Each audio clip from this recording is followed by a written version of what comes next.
qui te parle? La voix du serpent ou la voix du bon berger? Deuxième partie. Prions le Seigneur. Notre Dieu, notre Père, nous comprenons la gravité du temps dans lequel nous vivons. Et nous comprenons, Seigneur, que plus qu'auparavant, nous avons besoin de distinguer ta voix au milieu de toutes les autres. Éclaire-nous sur ce sujet d'une extrême importance. Au nom de Jésus-Christ et pour sa gloire. Amen. Nous vivons dans une époque sans précédent où Satan, le serpent ancien appelé le diable, cherche à détruire le plus grand nombre. Et il veut avoir un certain pouvoir sur l'humanité. Et il veut faire mourir beaucoup d'êtres humains. Comment faire pour pouvoir reconnaître sa voix? Comment faire pour pouvoir reconnaître ses ruses? Et comment faire pour que Satan n'ait plus de pouvoir sur toi? Des questions d'une importance vitale. Vitale pour notre survie. Vitale pour la préservation de nos intérêts. Alors, pour que nous puissions remporter la victoire sur le serpent, il faut accepter celui qui nous aime, celui qui a tout fait et qui fait tout en ce moment pour que nous ayons une vie heureuse. Il s'agit de Jésus-Christ. Il faut accepter Jésus-Christ comme ton Seigneur et comme ton Sauveur. Et la bonne nouvelle, cher ami, c'est que la mort n'aura plus de pouvoir sur toi. Et je dis gloire à Dieu pour cela. En fait, la parole de Dieu nous dit que tu peux mourir physiquement, mais ce n'est pas le diable qui va décider le jour de ta mort. Ce n'est pas le diable qui va décider lorsque tu vas mourir.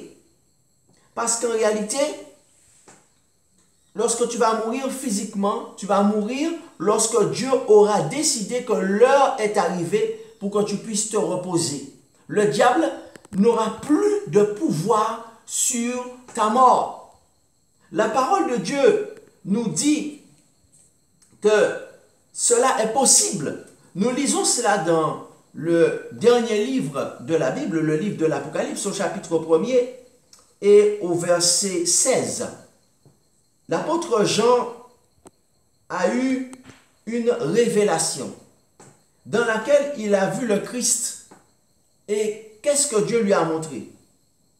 Apocalypse 1, verset 16. Ses pieds étaient semblables à de l'airain ardent, comme s'il eût été embrasé dans une fournaise.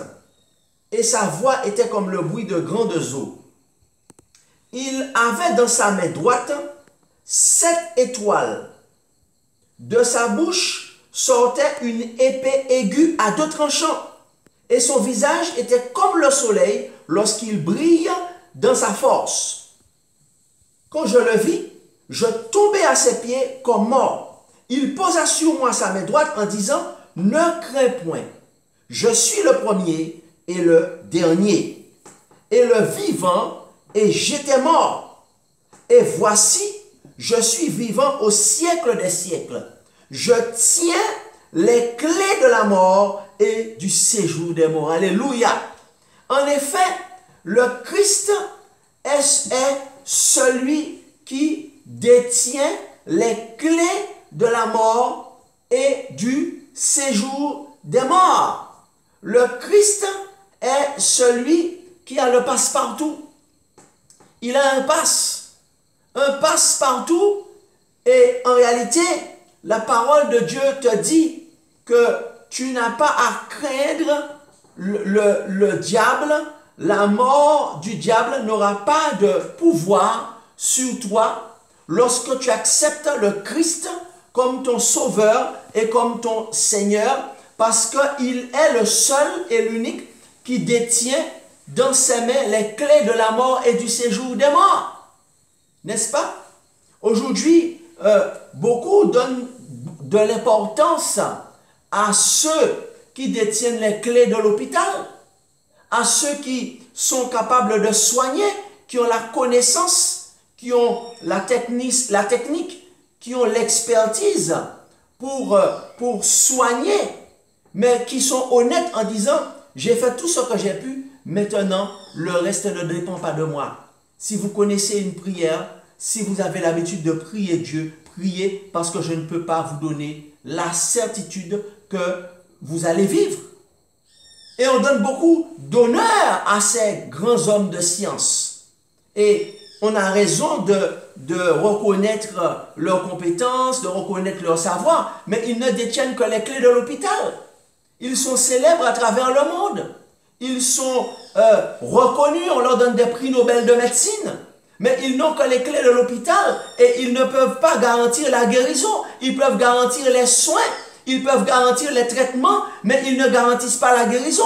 Parce que s'ils garantissaient la guérison, eux-mêmes ne tomberaient jamais malades et eux-mêmes ne mourraient jamais. Mais cependant, eux-mêmes sont mortels, cependant, eux-mêmes tombent malades et cependant, eux-mêmes reconnaissent qu'ils n'ont pas tous les traitements et qu'il y a des maladies qu'ils définissent comme incurables. Mais j'ai une bonne nouvelle pour toi aujourd'hui, cher auditeur. J'ai une bonne nouvelle, c'est que aujourd'hui tu vas honorer, aujourd'hui tu vas croire, non pas celui qui a les clés de l'hôpital, non pas le professeur de médecine, non pas celui qui est le plus grand expert dans son domaine médical, mais qui lui-même est atteint d'une maladie incurable et de cancer et qui avoue qu'il va mourir dans quelques jours, mais tu vas croire en celui qui détient dans sa main les clés de la mort et les clés du séjour des morts. Et la preuve, c'est qu'il dit « J'étais mort et je suis vivant ». La preuve, c'est qu'il était mort lui-même et qu'il est revenu de la mort et qu'il a été vu par des centaines de témoins 3 jours après sa mort, crucifié sur une croix en Palestine. Il a été vu par des centaines de témoins marchant dans les rues de la ville sainte, marchant dans les rues de Jérusalem, et il a été vu vivant. Il est ressuscité parce qu'il détient non pas les clés de l'hôpital, mais les clés de la mort et du séjour des morts. Alléluia. Donc c'est lui qu'il faut écouter. Et c'est pourquoi c'est lui qui décidera du jour de ta mort, mais ce n'est pas Satan. En réalité, il est écrit que, eh bien, tu ne resteras pas dans la tombe. Il est écrit que à la voix d'un archange, les morts en Christ ressusciteront, premièrement. Puis les vivants, nous serons transformés à la rencontre du Seigneur Jésus-Christ. Alléluia. Donc la prochaine fois que tu vas entendre la voix de Satan qui va te dire que tu vas mourir, la prochaine fois que tu vas entendre la voix de Satan qui va te dire que tu dois faire ça, que tu dois faire ça, que tu dois faire ceci pour être protégé et pour ne pas mourir, alors tu dois dire à Satan, au nom de Jésus-Christ, Satan, tu n'as aucun pouvoir sur ma vie pour décider le jour de ma mort. Alléluia. La prochaine fois que tu vas entendre la voix de Satan qui va parler à travers quelqu'un, que tu vas entendre la voix de Satan qui va te dire, oui, tu vas mourir, alors tu vas lui répondre, au nom de celui qui détient les clés de la mort et du séjour des morts, Jésus-Christ en personne, tu n'as aucun pouvoir sur ma vie. En effet, tu n'as aucun pouvoir pour décider le jour de ma mort, car nous devons briser par la puissance du Saint-Esprit au nom de Jésus-Christ les projets de mort que Satan a prévus sur nos vies. Alléluia.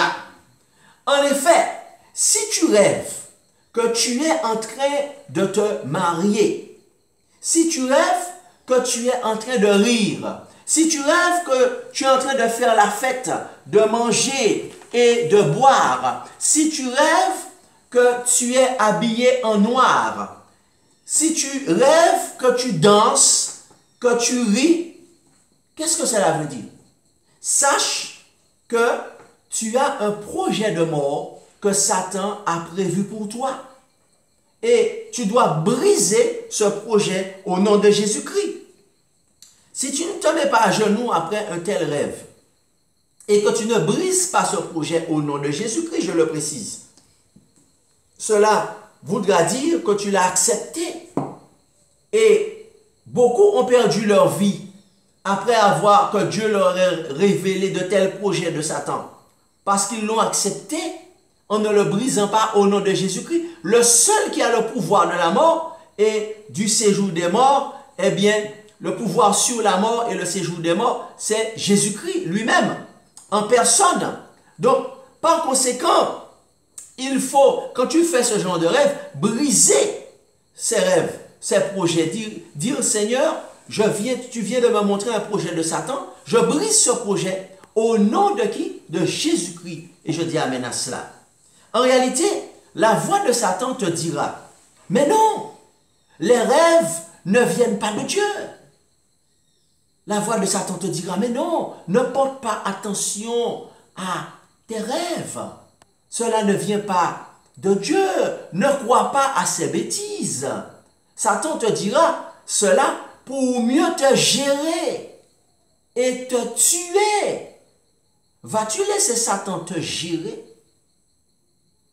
Vas-tu laisser Satan te tuer même pour que tu ne puisses pas connaître les projets de Dieu sur toi? N'est-ce pas? Pour que tu ne puisses pas découvrir les plans de Satan? La voix de Dieu te dira ceci. Dieu parle. Cependant, on n'y fait pas attention. Dans Job 33 et le verset 14, la voix de Dieu te dira, Dieu parle. Cependant, tantôt d'une manière, tantôt d'une autre, et l'on n'y prend point garde.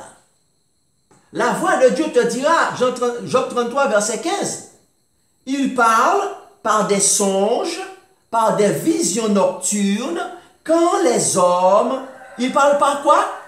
Ils parlent par des songes, c'est-à-dire des rêves. Ils parlent par des visions nocturnes.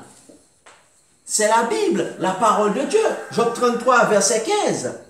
Quand les hommes sont livrés à un profond sommeil, quand ils sont endormis sur leur couche, alors il leur donne des avertissements et met le sceau à ses instructions, afin de détourner l'homme du mal et de le préserver de l'orgueil, afin de garantir son âme de la force et sa vie des coups du glaive. Donc, la parole de Dieu nous dit que Dieu parle. Dieu parle, cependant, tantôt par des rêves, tantôt par des visions. Cependant, on n'y fait pas attention. N'est-ce pas?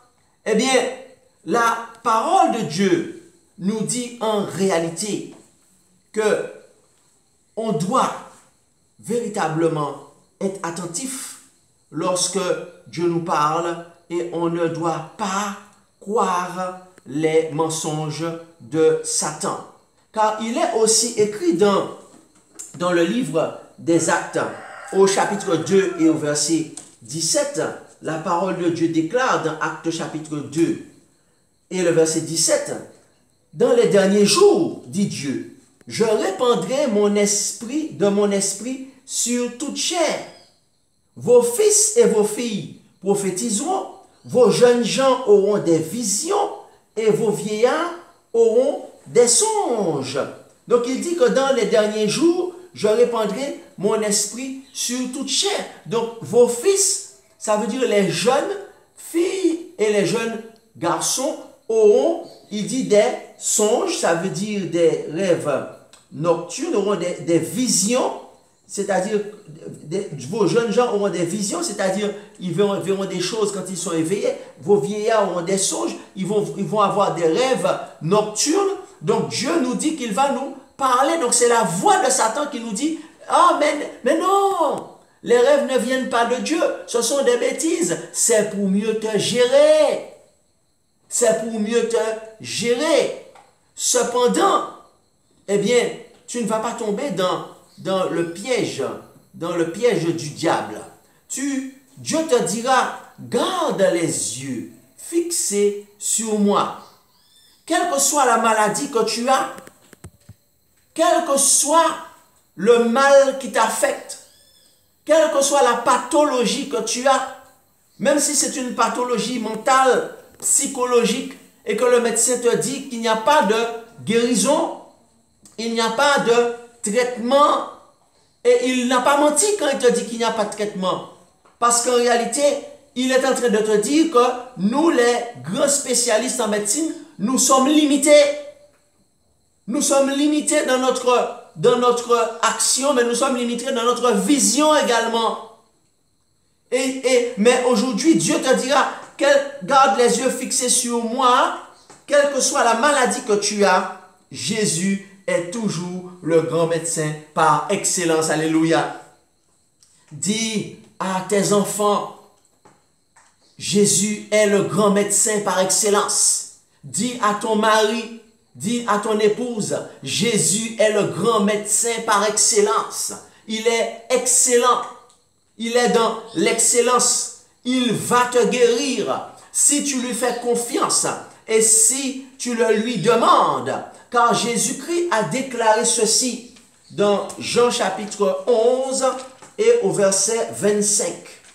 Il a déclaré ceci. Il a dit, je suis la résurrection et la vie. Celui qui croit en moi vivra quand même il serait mort. Amen. Dis gloire à Dieu. Dis béni soit l'Éternel. Dis loué soit Jésus-Christ. Jésus n'a pas dit, je peux te guérir. Je peux te ressusciter. Jésus a dit, je suis la résurrection. Alléluia. Je suis la vie. La résurrection, c'est moi. Jésus a dit, la vie, c'est moi. Donc, par conséquent, puisque je suis la vie, puisque la vie et moi, c'est la même personne, alors, celui qui croit en moi, qu'est-ce qui va lui arriver? Il vivra.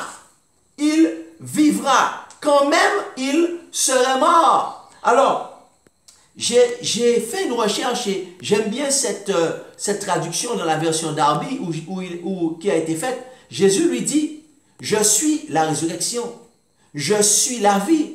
Oh, le médecin va te dire, je vais tenter tout ce que je peux pour essayer d'entrevoir une amélioration, une guérison. Il y a 10% de chance, 50% de chance.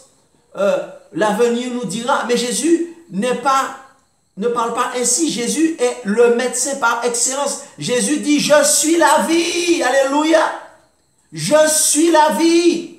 Et il dit dans la version Darby, celui qui croit en moi, encore qu'il soit mort, vivra. Alléluia. Et j'aime bien également la English Revised Version. En anglais, il dit, Jesus said to her, I am the resurrection and the life. He that believeth on me, though he died, he shall live. Yet he shall live. Celui qui croit en moi, même s'il meurt, il vivra. C'est English Revised Version qui est très très imagé. Alors, en réalité, ce n'est pas la peine d'aller consulter les sorciers. Ce n'est pas la peine de prendre des choses contre la volonté de Dieu. Si tu veux avoir la vie, protéger ta vie, ce n'est pas la peine d'aller écouter la voix de Satan, même à travers ses serviteurs, et de prendre des choses que tu sais pertinemment qui sont contre la volonté de Dieu. Ce n'est pas la peine de faire cela, parce que le médecin par excellence, alléluia, oui, quel spécialiste connais-tu?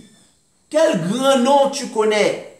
Eh bien, moi je connais un nom au-dessus de tous les noms, un spécialiste au-dessus de tous les spécialistes auxquels eux-mêmes disent de prier quand ils sont arrivés à leur extrémité. Le médecin par excellence, il a le pouvoir de te guérir. Comment? Comment il te guérit? Alors, beaucoup de gens n'ont aucune idée comment Jésus peut les guérir. Alors, Jésus non seulement peut intervenir sur la vie zoé, c'est-à-dire sur la vie biologique, sur la vie biologique de l'être humain, n'est-ce pas? Mais il y a un domaine dans lequel les médecins et les spécialistes n'ont aucun pouvoir. Et que même certains médecins ignorent, et c'est pourquoi il y a des maladies d'origine spirituelle qui ont des manifestations matérielles. Ils voient des cancers, ils voient des tumeurs, ils voient des maladies dont ils ne comprennent pas l'origine, dont ils n'arrivent pas à soigner.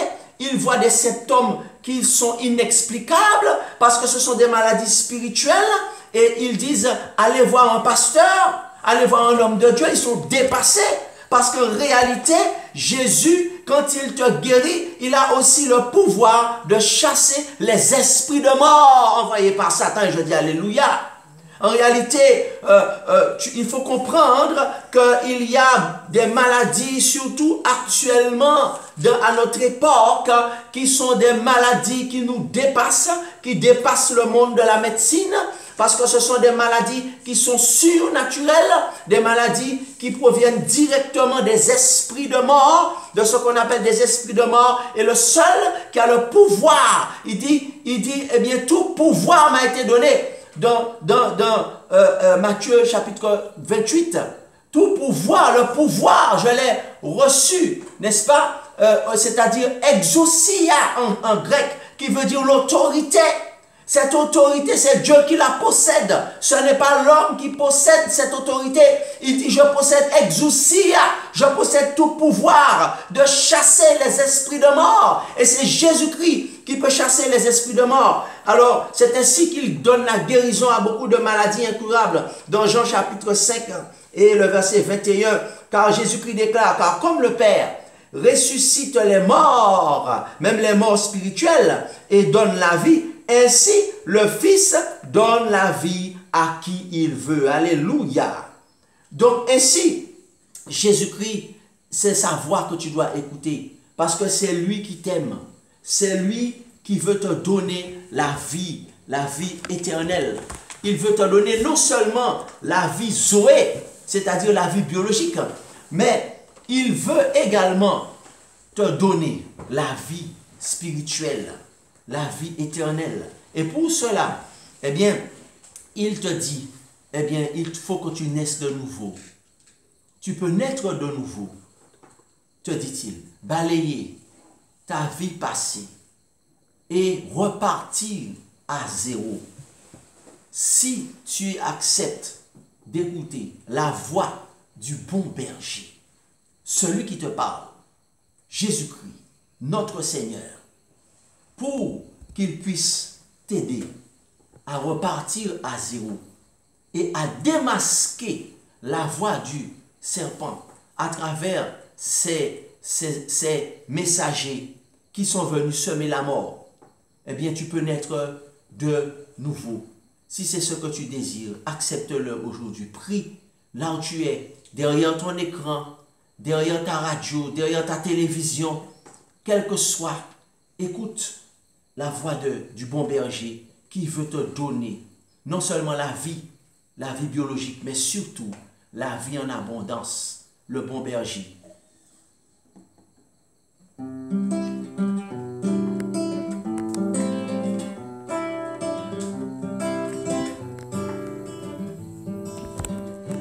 Tu peux naître de nouveau, tu peux aussi balayer ta vie passée et repartir à zéro, avec Jésus pour berger. Et repartir à zéro, avec Jésus pour berger.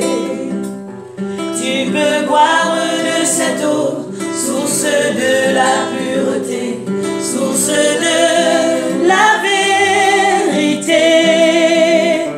Tu peux boire de cette